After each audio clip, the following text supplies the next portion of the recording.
Bamboo People, Part 2, Chapter 5. I put down the rifle and tie the canteen and my pole securely to the loops on my trousers. When Pei lifts the boy and places him on my back, I stagger before steadying myself. The boy's arms dangle limply and I clutch his clammy wrists. The smell of sweat and blood and maybe something worse attacks my nose.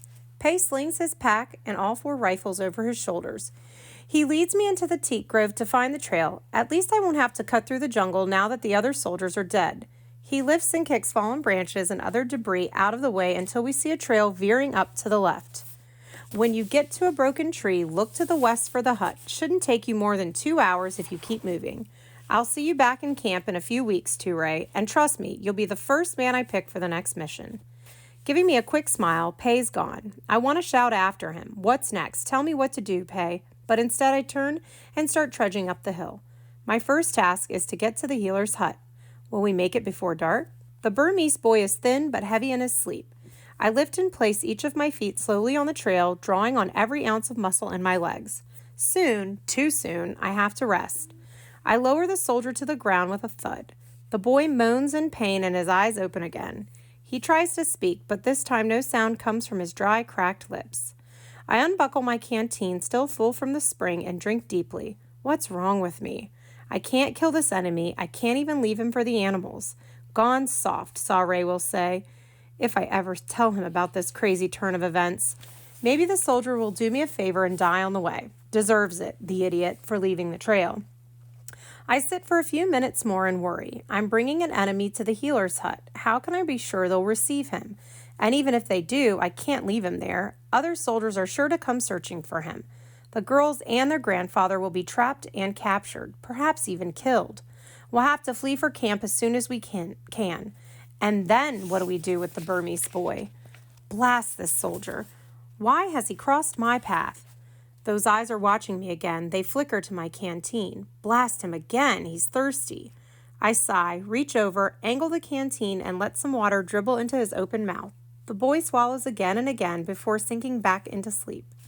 The sun is low in the western sky. Mosquitoes swarm around us, lured by the taste of blood and the scent of sweat.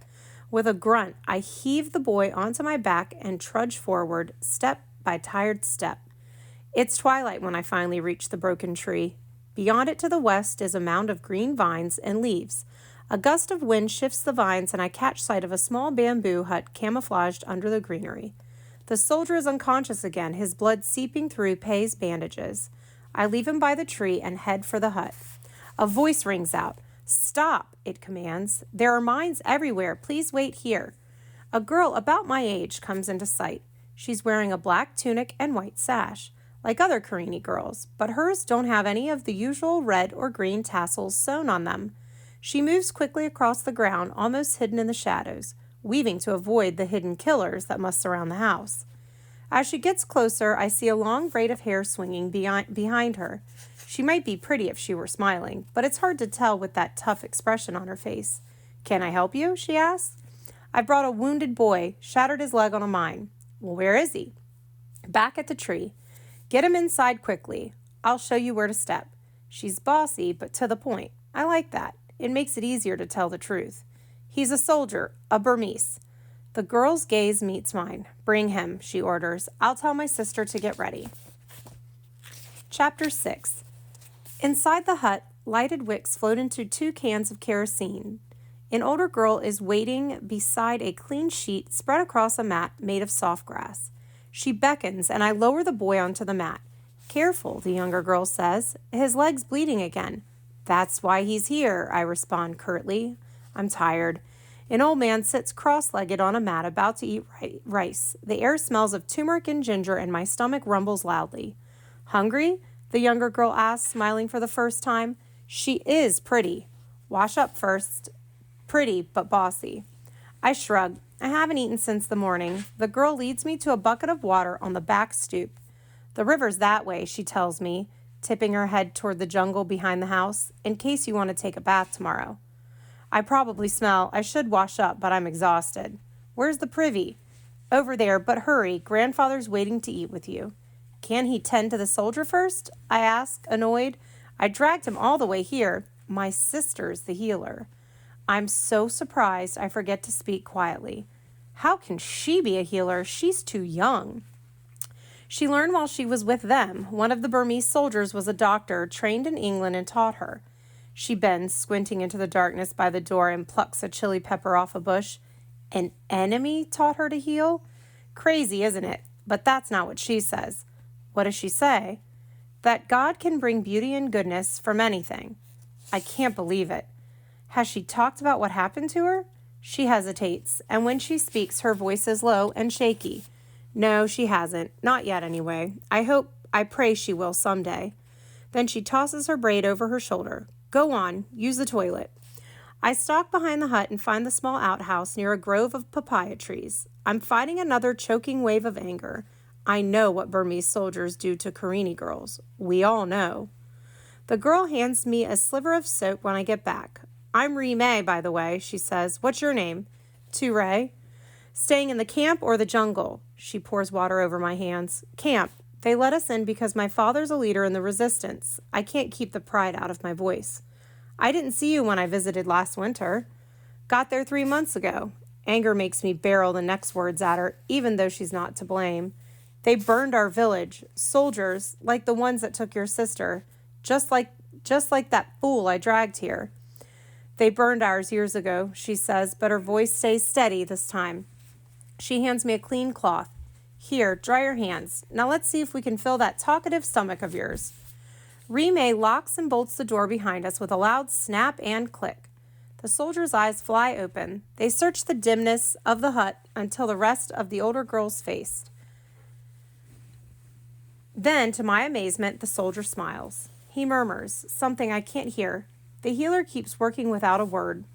I can't help looking closely at her. Her hair is pinned back and there's a scar across one cheek. Is the sight of this soldier bringing back memories? But there's no trace of disgust as her hands steadily remove the bandages. The girl's grandfather smiles, patting the place beside him. He's so old he can probably remember the days before the British left and Burma took over. There aren't too many veterans of that war alive. Even Pei was born after we were annexed. I'd like to ask him how it was back then, what it felt like to have our own country, but that's going to have to wait. First, we need a plan.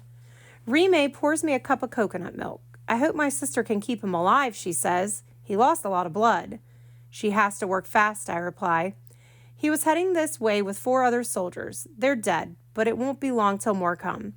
Let's give him a chance first, the old man says. Put some of my granddaughter's good cooking in your stomach while you wait. Ree-May ladles rice and curry made of bamboo shoots on a tin plate.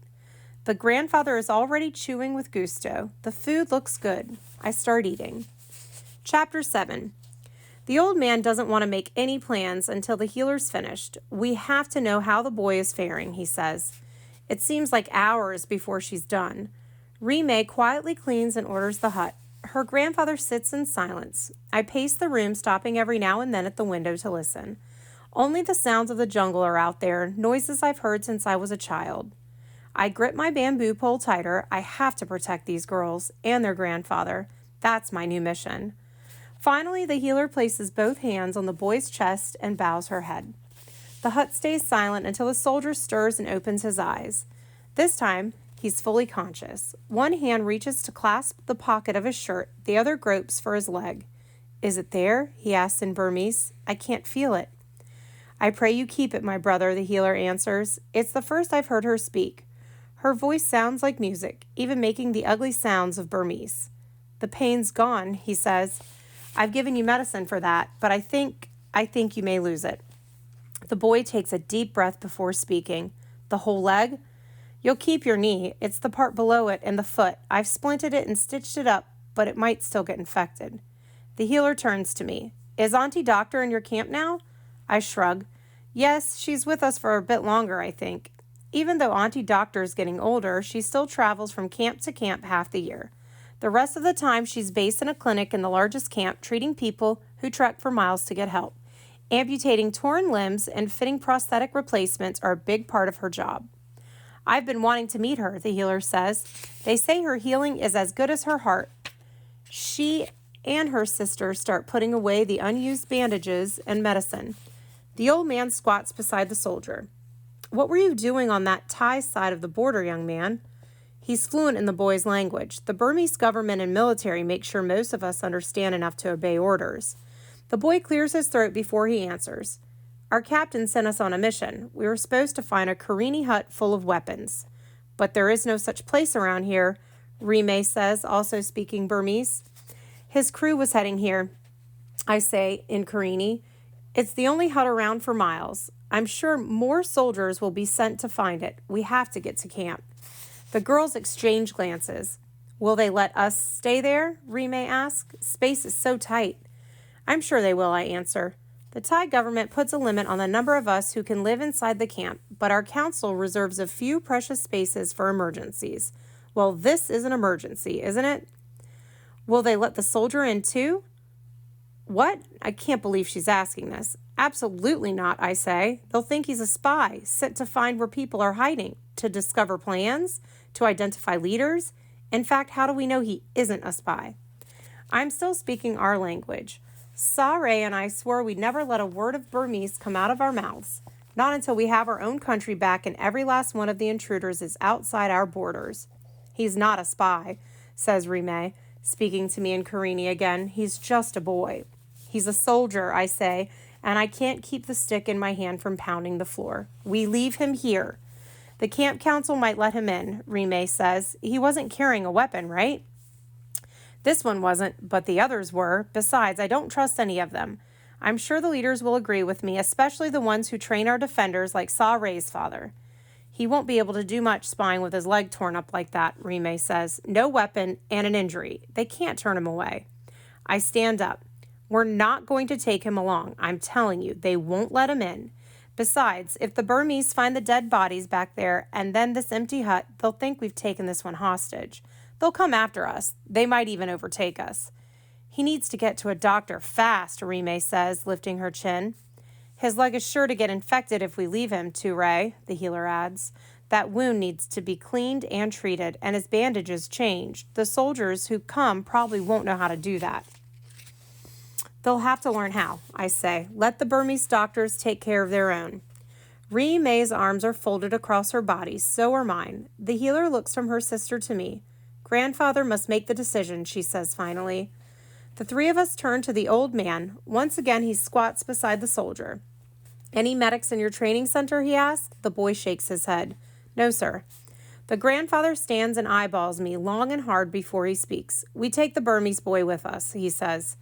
I can't hide my frustration, and my pulse smacks the ground. No wonder we're losing the war. The soldier calls out something. What, my brother? The healer answers, hurrying to his side. I wish he'd stop calling him that. Where's the boy who carried me here? He's asking.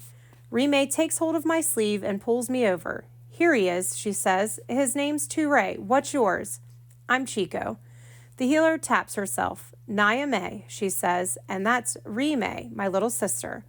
Although the way she bosses me around, you'd never guess it. The boy manages a smile, his eyes traveling from my face to the girl's and back again. You saved my life, he says. How can I repay you? Be well, the healer says, tucking the sheet around his chin. She's as gentle as if he really were a brother. He takes her hand. My mother says there's a special glow that makes a healer. I used to think that was an old wives' tale, but I saw it on your face. You remind me of my father. He's a doctor, a healer, like you. Me? I have so much to learn, Nyame says. Rime brings the soldier a glass of the same kind of coconut milk she poured for me. Hungry? She asks him. He shakes his head no. Maybe in the morning, he says, and drinks the milk. I go to the window and open it again, leaning out to listen. Were they marching through the night? Would they get here before we left? After they eat and wash, the girls spread their mats in a corner of the hut and hang a shawl across the room. Talking to each other in low voices, they disappear behind the homemade curtain. I walk to the Burmese boy and lean close to his ears. Repay them by staying here, I tell him, breaking yet another promise to Sa Rae by speaking the enemy language. You put all our lives in danger if we take you along. Tell the old man in the morning. The boy's eyes widen, but he nods. I spread out on a mat near the grandfather and try to sleep. Chapter 8. In the dim, dark green light of dawn, I walked to the privy, keeping my eyes on the branches of the tall teak trees where mud-colored snakes like to slither. When I get back, the girls and their grandfather are packing clothes, pots, pans, tools, and medicine into bags. The soldier is still sleeping. Ture, will you cut 2 bamboo poles for me? Nyame asks. Yes, I say. There's something about the way she asks a question that makes it hard to say no. But why does she want bamboo? Please make them about the same length and width, she says. There are nice ones by the river. I'll come with you, Rime says, frowning, because of the mines. I can, however, say no to this sister. I'll go alone, thanks. I know how to find a marked path. Thickets of bamboo line the river, but the light, strong branches are easy to cut. Deer graze nearby. They stare at me with startled eyes. I bring the bamboo back, and Rime ties 4 corners of an old blanket securely to the 2 poles to make a stretcher. Our grandmother wove this cloth, she says. It's tough enough to lift a horse. I wish we had my mule here, I say, eyeing the large packs waiting to be carried. You have an animal, Rime asks. The only one in camp, I say. She carried my sister all the way from home. The soldier is awake, and he needs to go to the bathroom. Will you take him, Ture? The healer asks. I'm impatient to get on our way, but I agree, hoping she won't ask for a cloud or something. I'd probably jump as high as I could to try and get it. And it isn't because she's a girl and I'm a boy. It's the same thing that makes it so easy to obey Pei. They make you want to help them. We manage to get the boy up on 1 foot, and he loops an arm around my shoulder. He winces as he hops to the privy. On the way back, he stops me and says quietly, You're right about me putting you in danger. I'll stay, Ture. Is he trying to trick me? I look closely at his face, but he's concentrating hard on every step. I can tell he's in more pain than he was last night. He's breathing hard when we reach the old man. Leave me here, sir, he says. I can care for my leg. Nyame will show me how. No, my son, the grandfather replies. You've never seen an infection taking over. You won't be able to think straight. You could die. Listen to him, please, grandfather, I urge. They'll come after us. The old man lifts his chin, reminding me of his younger granddaughter. Take the Bible out of my pack, Rime. Turn to the book of Ecclesiastes. You know the passage. Long ago, when people brought the holy book here, most of our ancestors learned it in Burmese. Now we're translating it into Karenni, but the old ones still know most of it by heart in our enemy's language. The granddaughter mutters along as Rime reads the words aloud. There is a right time for everything, a time to be born, a time to die, a time to plant, a time to harvest, a time to kill, a time to heal, a time to destroy, a time to rebuild, a time to cry, a time to laugh, a time to grieve, a time to dance, a time for scattering stones, a time for gathering stones, a time to embrace, a time to refrain from embracing, a time to find, a time to lose, a time for keeping, a time for throwing away, a time to tear, a time to repair, a time to be silent, a time to speak, a time for loving, a time for hating, a time for war, and a time for peace. Old habits are hard to break.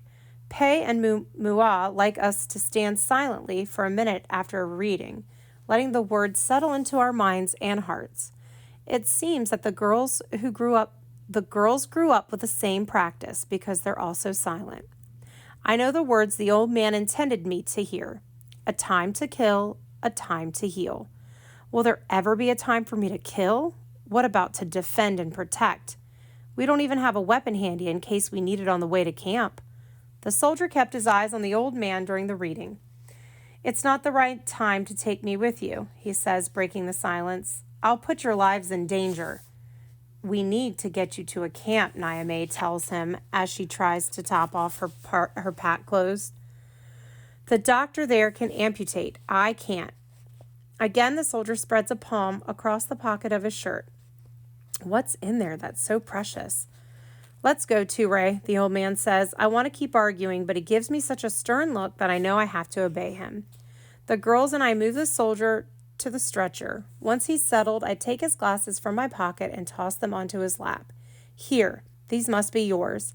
The soldier's face lights up like fireworks as he grabs for the glasses. This is the second time I've lost them since I left home. 1,000 thanks, Ture.